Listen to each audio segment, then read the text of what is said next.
Hi everyone. Let's talk about the communication skills that a researcher should possess. When you're doing research, you need to be able to discuss your findings and just the different aspects of your findings to different people. You need to make sure that other people can understand what you're talking about, and you need to make sure that you can clearly portray the messages, or even portray, if you're doing experiments, that you can portray your findings so that everyone can understand the information that was found from said experiment. A big part of doing research is writing reports. You're mostly going to give the findings of your research in reports, whether it be to management, to other researchers so they can continue on with the different research processes that you're doing, or just anyone. Our book just defines a report, as an orderly, objective message used to convey information from one organizational area to another, or from one organization to another to assist in decision making or problem solving. That's on page 157 of our textbook for our class.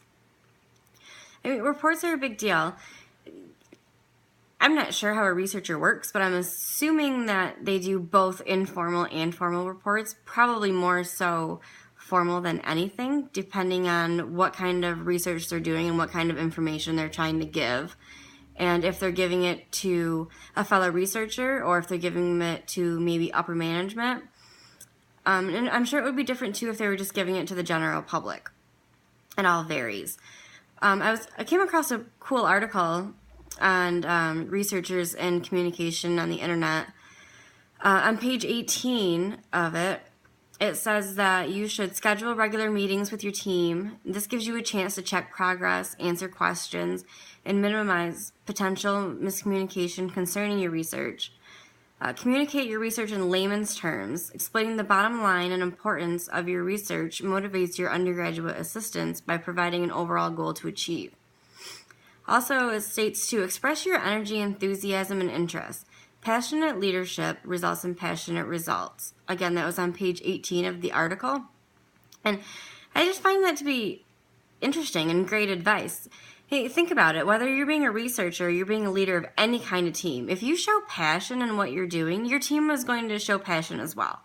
If you show negativity, then you probably shouldn't expect great results from your team, because they're going to follow in your footsteps. They're going to feed off of how you're handling situations and how, your body language and how you speak to them. Being passionate and being positive is going to lead them to be passionate and be positive. You need to remember to always lead by example. For any kind of profession, no matter what you're doing, if you have any kind of team that you're leading or working with. Another thing I agreed with was the doing things in layman's terms, especially for high-tech research and scientific research that's done. If you were to explain something to me in scientific terms, I'd be like, what? If you can give any type of information like that to the general public and have them understand it, you're doing pretty good in communication. And whether you're a researcher or whether you do any profession that you do, communication is a big key. I discover that more and more every day in my new job that I have. It's very important.